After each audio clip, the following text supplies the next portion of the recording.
مسلط کی جا رہی ہے، اس میں صرف ہندوستان نہیں ہے، اس میں اسلام دشمن قوتیں بھی ہیں، اس میں اسرائیل بھی ہے جو چاہتے ہیں کہ پاکستان کو کمزور کیا جائے، کہ عالم اسلام میں ایک ایسا ملک اتنا بڑا طاقتور ہو گیا کہ اس نے اپنے سے بڑے 6-7 گنا ملک کو شکست دے دی ہے۔ میں آپ سے سوال کرتا ہوں، پہلے 3 دن دنیا کہاں تھی؟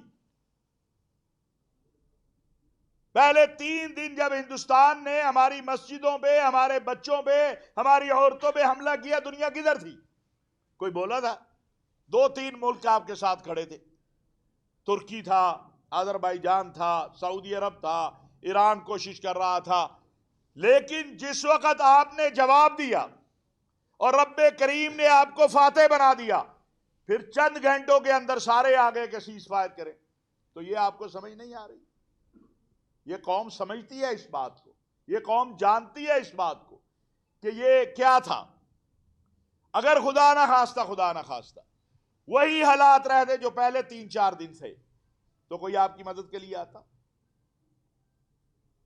جب آپ نے رافیل گرا دیے، جب آپ نے S-400 کو تباہ کر دیا، جب دنیا نے یہ دیکھ لیا کہ اب تو یہ تو وہ کر گئے ہیں جو سوچا بھی نہیں تھا، پھر ساری دنیا آ گئی کہ آئیے جی سیز فائر کیجئے۔ اب آپ یہ چاہتے ہیں کہ وہ ساری یہ جو پیچھے ایک ہفتہ ایک ڈرامہ لگایا گیا، ایک قانون سازی ہوئی ہے، اس کے اندر نئی چیزیں آنی ہیں، نیا ایک دفتر بننا ہے، نیا ایک نظام بننا ہے، اس میں وقت لگتا ہے، لیکن کوشش یہ کی گئی۔ اور اگر آپ وہ سارا کل DGISPR نے جو دکھایا ہے، ہم بھی تھوڑا سا میڈیا کو آپ حضرات سے سمجھتے ہیں کہ جو پاکستان کی فوج اور سپہ سالار کے خلاف پراپوگنڈا ہے، اس کا 70% سے زیادہ ہندوستان اور بیرونی دنیا سے ہو رہا ہے۔ کچھ لوگ دانستہ اور کچھ نادانستہ اس کا حصہ بنے ہوئے ہیں۔ یہ وہی فوج ہے کہ جب ایک جماعت برسر اقتدار تھی تو اس کے سربراہ اس کے گیت گاتے تھے۔ یعنی اگر آپ سربراہ ہوں، آپ اقتدار میں ہوں تو فوج اچھی ہے، آپ اقتدار میں نہ ہوں تو فوج بری ہے، یہ فلسفہ نہیں ہے۔ یہ فوج اس قوم کی ہے، یہ کسی جماعت کی نہیں ہے۔ پاکستان کی فوج نہ کسی مکتبہ فکر کی ہے، نہ کسی جماعت کی ہے۔ پاکستان کی فوج پاکستانیوں کی ہے۔ اس کا سپہ سالار 25 کروڑ پاکستانیوں کا سپہ سالار ہے۔ یہ 7 لاکھ پاکستانی جو ہیں، فوجی جو ہیں، یہ 25 کروڑ کی نمائندگی کرتے ہیں۔ اس میں کون ہے؟ میں نے کئی بار یہ سوال کیا ہے کہ اس فوج میں کون ہے؟ آپ کا اور میرا بھائی ہے۔ کیا اس میں کوئی اسرائیل سے لوگ آئے ہوئے ہیں؟ جیسے وہ وہاں خارجی جو ہیں، جب وہ خودکش تیار کرتے ہیں تو انہیں کہتے ہیں پاکستان میں کافروں سے آپ جنگ لڑنے جا رہے ہیں۔ ابھی وہ ایک نوجوان آیا بھی پر 2 ہفتہ ڈیڑھ پہلے ٹی وی کے اوپر، اس نے کہا جب میں نے دیکھا یہ تو نماز پڑھتے ہیں، یہ تو اذان ہوتی ہے، اور یہ ہم نے سوات میں بھی دیکھا، وزیرستان میں بھی دیکھا کہ جب وہ پکڑے جاتے وہ کہتے ہیں ہمیں تو یہ کہا گیا آپ کافروں سے لڑنے جا رہے ہیں۔ یہ ایمان، تقوی، جہاد فی سبیل اللہ والی فوج ہے جس کا جوان شہادت کا طالب ہے۔ مائیں اپنے بچے جب روانہ کرتی ہیں بارڈر کے اوپر تو وہ یہ نہیں کہتی ان کو کہ بیٹا واپس آنا ہے، وہ کہتی ہیں اللہ تجھے شہادت نصیب کرے۔ کتنے ہمارے جوان، کتنے افسران، یہ 90,000 سے زیادہ جو شہداء ہیں، ذرا لسٹ نکال لیجئے۔ اور پھر ایک بے بنیاد یہ بھی میں نے انالیسس کیا، پتہ کیا کہ دیکھا جائے کہ پاکستان کے جو سابق آرمی چیف ہیں ان میں سے کتنے پاکستان میں ہیں اور کتنے باہر ہیں۔ جنرل کیانی پاکستان میں موجود ہے، وہ غریب پاسپورٹ دکھاتا ہے کہ میں تو آسٹریلیا کبھی گیا ہی نہیں، لیکن یہاں پراپوگنڈا کیا جاتا ہے کہ وہ تو آسٹریلیا میں رہتے ہیں۔ عبد الوحید کاکڑ پاکستان میں موجود، مرزا اسلم بیگ پاکستان میں موجود، ہاں جی، جہانگیر کرامت پاکستان میں موجود، رحیل شریف ڈیوٹی کر رہا ہے سعودی عرب کے اندر، ورنہ وہ بھی پاکستان میں ہوتا۔ کون سا پاکستان کا آرمی چیف ملک سے باہر ہے؟ ذرا دکھا دیجیے۔ اسی طرح گن لیجیے جو پاکستان کے فوج کے اہم منصبوں پر رہے ہیں، ایک propaganda, general Pasha D G I S I تھے یہاں موجود ہیں، نوید مختار یہاں موجود ہیں، جنرل ظہیر الاسلام یہاں موجود ہیں. کون گیا ہے پاکستان چھوڑ کے؟ یہ جو شہید ہوتے ہیں ہمارے کرنل، بریگیڈیئر، ہمارے کپتان، ہمارے میجر، یہی انہوں نے ہی جا کے آگے جنرل بننا ہوتا ہے نا، انہوں نے ہی جا کے آگے منصب لینا ہوتا ہے. تو پھر دیکھ لیجئے کہ فوجی کے گھر سے کیا فوجی نہیں پیدا ہو رہا ہے؟ ابھی پچھلے دنوں آپ نے دیکھا کہ ایک بریگیڈیئر صاحب جو تھے، ان کا بیٹے کی جب وہ جو ہے پنڈی میں، ساری دنیا نے دیکھا ہے. یعنی یہ غلیظ پراپوگنڈا جو ہے وہ اس فوج کے خلاف شروع کر دیا گیا، اور یہ کیا جاتا ہے اور یہ ختم نہیں ہو رہا. کیا اس سے آپ ملک کی کوئی خدمت کر رہے ہیں؟ یا اس سے ملک کے اندر کوئی جو سیاسی فضا ہے وہ بہتر ہوگی؟ اس سے بہتری نہیں آئے گی. میں سمجھتا ہوں جو معتدل حضرات ہیں ان کو اس طرف غور کرنا چاہیے اور ایسا راستے کا انتخاب کرنا چاہیے. پاکستان الحمدللہ دفاعی طور پر بہت مستحکم ہو گیا ہے، معاشی طور پر اب آپ کو مستحکم ہونا ہے. دنیا یہاں انویسٹمنٹ کے لیے آنا چاہتی ہے. آپ کے ملک کے جو مسائل ہیں ان کا تعلق معاش سے ہے اس وقت، اور یہ ساری افراتفری پیدا کرنے کا مطلب یہ ہے کہ یہاں پر کسی طریقے سے پاکستان معاشی طور پر مستحکم نہ ہو.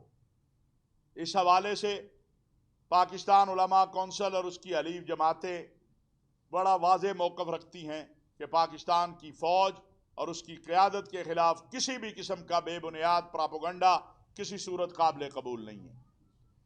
دوسری بات، افغانستان کے معاملے میں قوم نے یکسو ہے، اس معاملے میں بالکل واضح ہے. ہم اپنے برادر اسلامی ممالک کا شکریہ ادا کرتے ہیں کہ ترکی نے، قطر نے، سعودی عرب نے کوشش کی ہے. ہم مذاکرات، افغانستان کی حکومت جو اس وقت ہے عبوری، اس سے مذاکرات کرنا بھی چاہتے ہیں، کیے بھی ہیں، لیکن ہمارا صرف ایک چھوٹا سا مطالبہ ہے کہ آپ کی سرزمین پاکستان کے خلاف استعمال نہیں ہونی چاہیے. پاکستان علماء کونسل نے فیصلہ کیا ہے کہ ہم اب جمادی الاول اور جمادی الثانی میں اور 15 رجب تک پورے ملک کے اندر نظام خلافت راشدہ کانفرنسیں کریں گے. کہ نظام خلافت راشدہ کیا ہے؟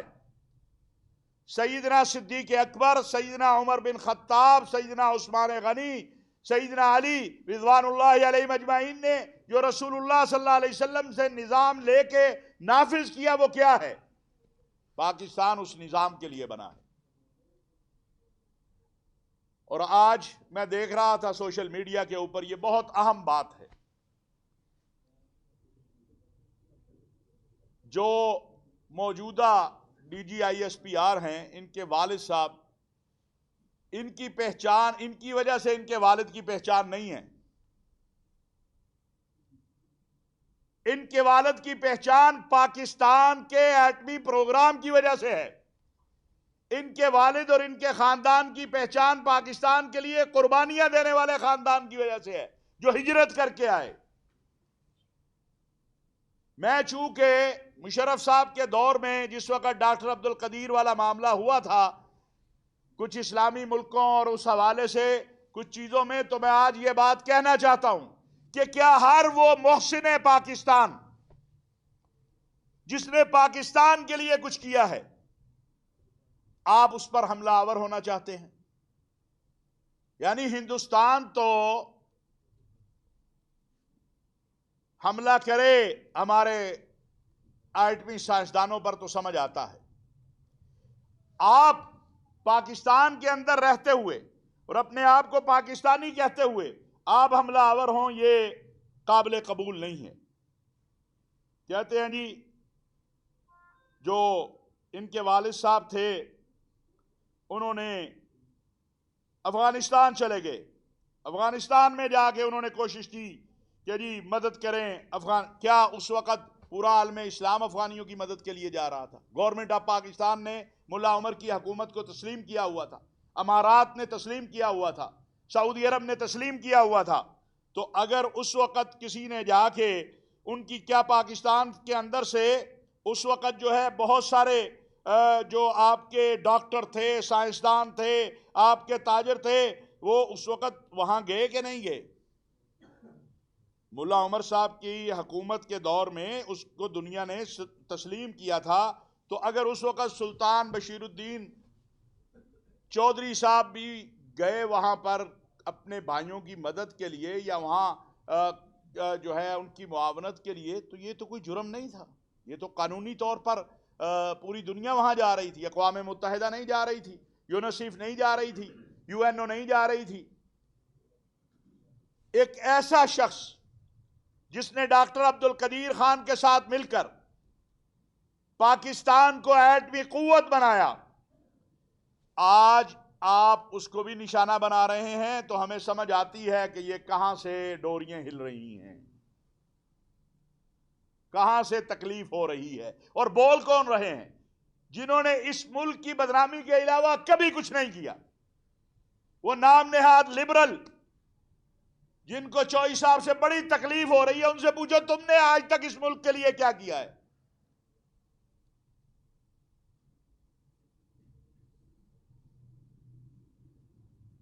چوئی صاحب نے تو ڈاکٹر عبد القدیر خان کے ساتھ اور دیگر سائنسدانوں کے ساتھ مل کر پاکستان کو ایٹمی قوت بنایا، تم نے کیا کیا ہے؟ تمہیں تکلیف اس لیے ہے کہ وہ داڑھی والا ہے، تمہیں تکلیف اس لیے ہے کہ وہ نمازی ہے، تمہیں تکلیف ہماری فوج سے بھی اس لیے ہے کہ یہ ایمان تقوی جہاد فی سبیل اللہ والی فوج ہے۔ بہت ساری چیزیں نہیں بتائی جا سکتی میڈیا کے اوپر، لیکن میں یہ بات سمجھتا ہوں کہ میں نہیں سمجھتا، یہ تاریخ میں موجود ہے، اور جو بھی سائنس کا طالب علم جب بھی جا کے اس کو ریسرچ کرے گا تو وہ پالے گا کہ پاکستان کے ایٹمی قوت بنانے میں جہاں ڈاکٹر عبد القدیر خان کا بہت بڑا ہاتھ ہے، ان کی کوششیں ہیں، وہاں پر چودھری صاحب کی ان کے ساتھ معاونت اور ان کی کوششیں بھی۔ آج اگر ان کا بیٹا D G I S P R بن گیا ہے اور آپ کو اس سے بھی تکلیف ہے، تو بھائی اس کے باپ کا کیا قصور ہے؟ وہ اس کا باپ تو محسن پاکستان ہے۔ مجھے آپ بتائیے، جب آپ سپہ سالار کو گالیاں دیں گے تو پھر آپ کو جواب تو ملے گا، یہ نہیں ہو سکتا آپ کو جواب نہ ملے، یہ ممکن نہیں ہے۔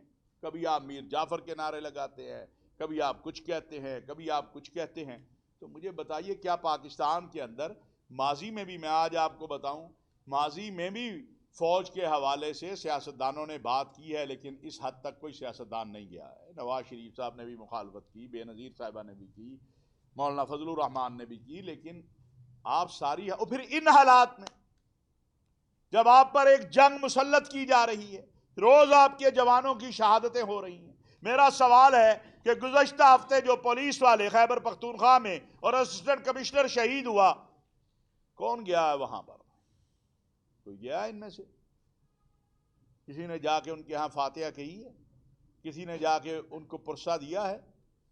کیا وہ صرف میری فوج اور میری پولیس اور سلامتی کے اداروں کے جو جوان ہیں، میرے بچے جو ہیں، وہ قربان ہونے کے لیے، اور آپ نے آپس میں جو ہے، تو لہٰذا آج میں یہ اپیل کرنا چاہتا ہوں کہ سیاستدان اپنی سیاسی لڑائی لڑے، حکومت جانے، تحریک انصاف جانے، خدا کے لیے فوج کو، سلامتی کے اداروں کو اس سے باہر رکھو، اور اگر آپ نہیں کریں گے تو پھر پاکستان کے اندر جو قانون ہے وہ تو اپنا راستہ اختیار کرے گا۔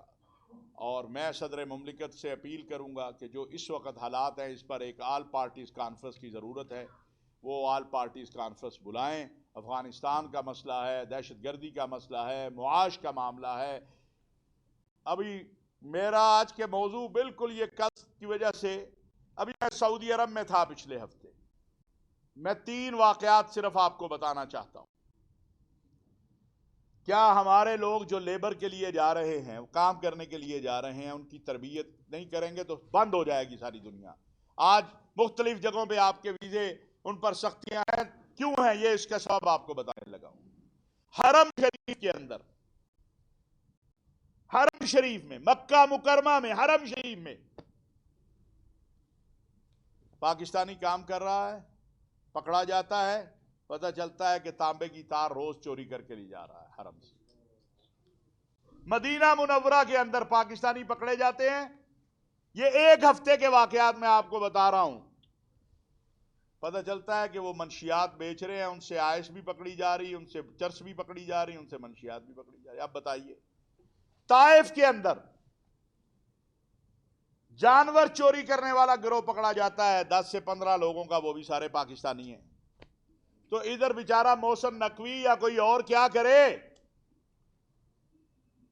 ایئرپورٹ پہ اس نے ایک بندے کو روکا، بھائی تو کس ویزے پہ جا رہا ہے؟ اس نے کہا جی ڈرائیور پہ۔ اس نے کہا لائسنس ہے یا نہیں ہے؟ تو وہ روکے نا تو کیا کرے؟ آپ مجھے بتائیے، ڈرائیور کے ویزے پہ جانے والے کے بعد ڈرائیونگ لائسنس نہیں ہے تو اس کو کیا کرے وہ؟ اب یہ آزاد ویزے پہ اس نے یہاں 8-10 لاکھ بیچارے نے دیا ہے۔ میں آپ کے ذریعے چاہوں گا، میڈیا کے ذریعے، کہ خدا کے لیے جو پروفیشن لکھا ہوتا ہے ورک ویزے پہ وہی جائے۔ یہ آزاد ویزا عذاب ویزا ہے۔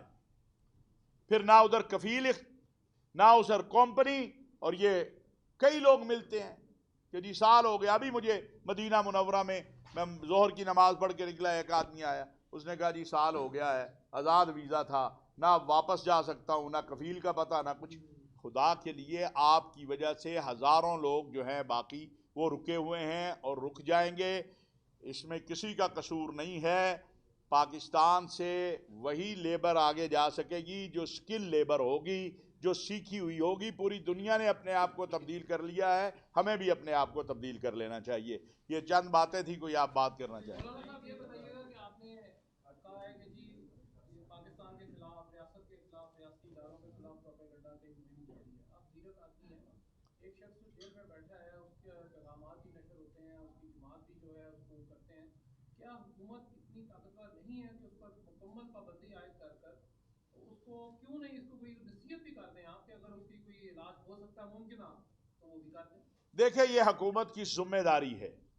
میں سمجھتا ہوں کہ کل کی جو پریس کانفرنس ہے D G I S P R کی، اس کی بجائے حکومت کی ذمہ داری تھی کہ وہ اس کا جواب حکومت دیتی۔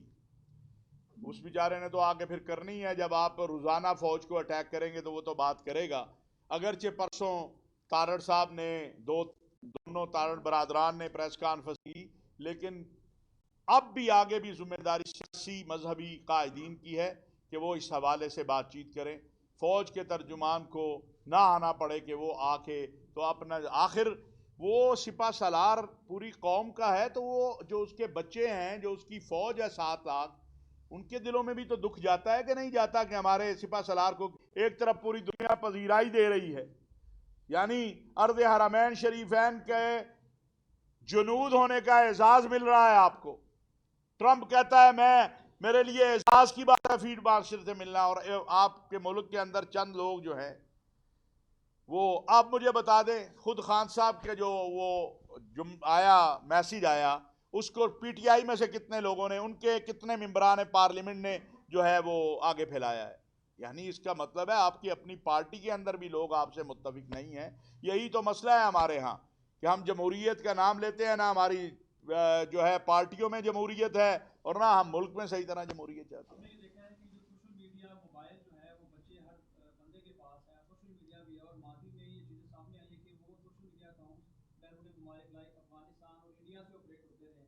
اس سارے سینیریو میں جو کہانیاں گھڑی جا رہی ہیں، آپ کیا سمجھتے ہیں یہ کہانیاں آتی کہاں سے ہیں؟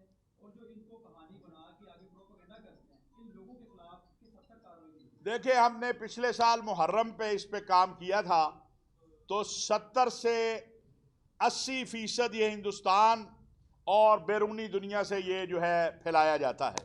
اور آپ سب کو پتا ہے، آپ ہی کے ساتھی تھے یہاں پر چند لوگ، جو دل کہتا ہے، جتنا دل کہتا ہے، جس طرح دل کہتا ہے اتنا جھوٹ بول لیتے ہیں، کوئی گرفت نہیں ہے۔ میں آپ کو اپنا بتاتا ہوں، میرے متعلق کچھ لوگوں نے گفتگو کی ہے، ہمیں 3 ہفتے ہو گئے ہیں، ہم متعلقہ ادارے کے پاس گئے ہوئے ہیں کہ بھائی اس کے خلاف کوئی ایکشن ہو جائے۔ وہ انشاءاللہ لگتا ہے کہ کوئی 10 سال بعد ہی ہوگا۔ آپ صاحب یہ بتائیے گا کہ آپ عمران خان کے ساتھ بھی کام انہوں نے کیا، آپ کے سمجھتے ہیں کہ عمران خان واقعی ذہنی مریض ہیں؟ کیا وہ اس طرح کی ان کی حالت موجود ہے؟ اور دوسرا یہ کہ پانی کے لیے جو ان کی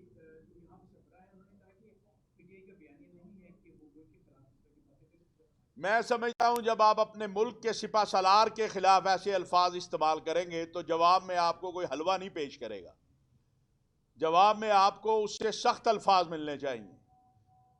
یعنی دیکھیے ایک حد ہوتی ہے نا، اس حد سے آگے کیا اس سے پہلے اس طرح کے الفاظ بانی پی ٹی آئی کے بارے میں D G I S P R نے کہے نہیں کہے نا؟ کیوں کہنے پڑ گئے؟ جب آپ حد کراس کریں گے تو کہیں تو آپ کو روکا جائے گا. تو خان صاحب جو ہیں ان کو بھی یہ بات چاہیے کہ وہ بھی اس بات کو مان لیں کہ پاکستان کے اندر سیاسی جماعتوں سے بات چیت سے مسئلہ حل ہونا ہے. یہ جو رویہ ہے اس سے مسئلہ حل نہیں ہوگا.